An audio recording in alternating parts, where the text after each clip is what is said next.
Yeah, the club actually handled it fantastically, and it was good to see a lot of juniors there turn up as well, and it was also good to see 90% of the squad turn up, and Aidan Blizzard had a quick chat to the guys as well. So I know they'll take that on board. But yeah, it was a really good day, and it's just showing where the club's at the moment.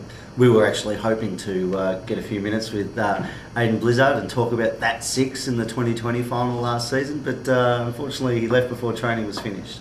But that would have been a scoop for the A&A Cricket Show, but unfortunately not to be.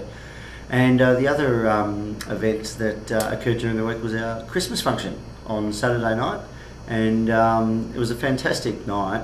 We had heaps of hampers that were put out thanks to the work of the Richardson family. Tim Irving donated a spit roast, which was well devoured by many people, including myself. How many plates did you have? Oh, look, I had one early, and then during the night, when you're drinking, you just pick at the meat and whatever else. But cold sausages, mate.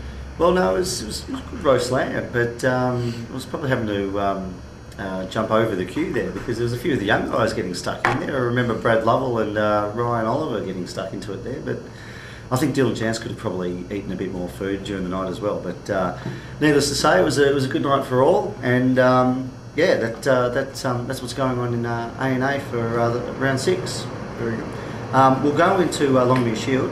We'll just cover off on it quickly. The team's yes. up now. That should be on by the time this gets up. West Bentleigh, they tackled LePage Park. That was probably always going to be a one-sided affair, but West Bentleigh got over the line. Fiddles made it 30-odd, and McConchy got another 3 for us. I reckon he's pushing 20 wickets as well. McConchy, he seemed to get 3s or 5s. Well, Steve McConchy is probably undoubtedly the number 1 player at LePage, no question about that. And with the ball, he just keeps on doing his bit. He's been great for LePage since they've gone up to Longy, and I think he also finished 3rd last year in the vote count. Moving on, Hampton Central got over the line. Elwood. Yeah. It says 0-6 Hampton Central. Say that again. Are they 0-6? They haven't won a game. Jesus. They haven't won a game, but they were put on 173, so you'd have thought that would have been pretty good score, taking on Elwood. But Elwood's got that lineup though. Yeah, and even Matty Gamlin made 50-odd. Yeah, he can hit a ball pretty hard, Matty, but they got that 5 down, and Nate Harris again, another 50, so I don't think he's... Has he hit more than 400 runs this year? Jeez, I'd say he's almost, if not 400, maybe even 500, but he's having a great season, there's no question about it. And Anno, again, he's probably pushing 300 as well, so Anno got another 40-odd. Again, we talked about Bentleigh Uniting, and A&A, unfortunately, we were defeated, but look, again, it was probably the first one day a lot of our kids have played in Longmuir Shield, so we'll be better for the run, and we got 3, obviously 3 games that we should be able to win after Christmas. LePage, Carnegie South, and also Hampton Central. So it will be good just to see how the guys learned from last Sunday's game. Yeah, well, we're definitely well behind the pack in regards to finals being 3-3, but as you say, hopefully we'll see a bit of development out of the kids after Christmas anyway. Yeah, well, 4, yeah. Anyway, so moving on, East Sandy took on Brighton Union, which was dubbed the match of the round, and East Sandy actually did it quite easy in the end, making 230.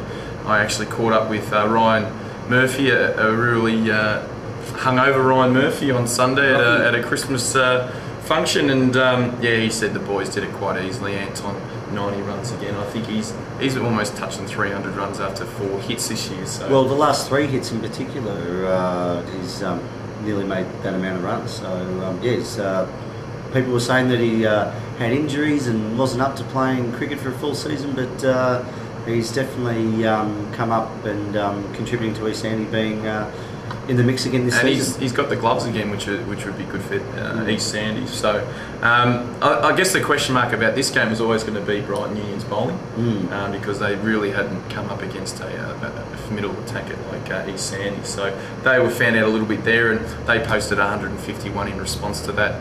And Contafidos, again, he hasn't failed all year either. He's got another 40-odd runs as well. Yeah, with the bowling, what I will say about Union is now that they've got Stewie Bell back in the team, who's taken another 4 wickets, That just adds a bit of variety to their bowling attack. But again, I mean, the majority of their lineup is the kids with the ball, and yeah, obviously East Sandy were going to be a bit too strong for them.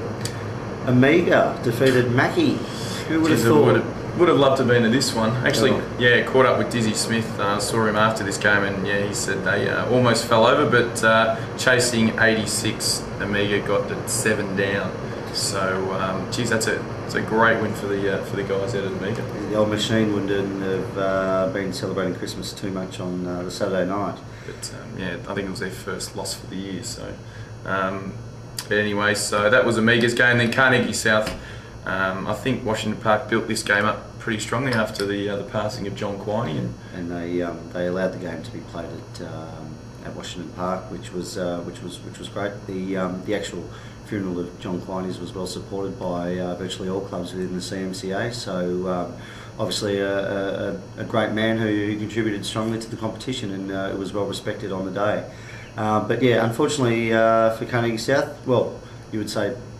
Fortunately for Washington Park more so, that they did the job, and Carnegie South couldn't chase Washington Park's 160 and were all out for 128, and I would imagine that was a lot of wickets fell early because Mark McSwain at the end there made 44. So yeah, that's where Longnew's at, and I think the top 4 at this stage includes East Sandringham, Elwood, Union, and Uniting now. So I don't know whether Mackie's in there, but I know that they're the 5, and Washington Park I think are in there as well. They'll be touching in that 5 anyway. So there's obviously a few teams stuck on 3 and 3, but yeah, you know, they'll sort itself out soon enough. Yeah, so that's Longview Shield, and I think the final thing we wanted to talk about was, I guess, there's a bit of a draft on our 2020 competition, which is happening on the Sunday of the Australia Day weekend.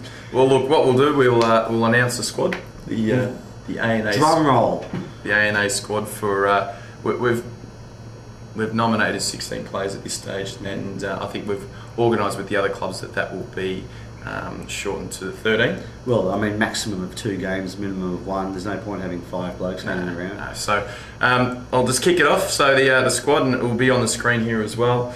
Tim Caddison, Brad Dolman, Stewie Campbell, Brad Lovell, Ryan Dolman, Cedric Jans has been snuck into the 16. Myself, Bryce Jans, Jay Sherlock, David Marsh, Tim Wright, who's had a very good season so far, which is good to see him in there. Adam Kane, with that all-round ability. Oh yeah. I think it's my fast-paced hitting. I think there's already an asterisk next to your name, so I don't know what that means. But they do need gully specialists down at 2020 cricket. Joel Gerbert, Adam Stone, James White, and Andy Lee. Round out the 16. So that's a pretty good squad.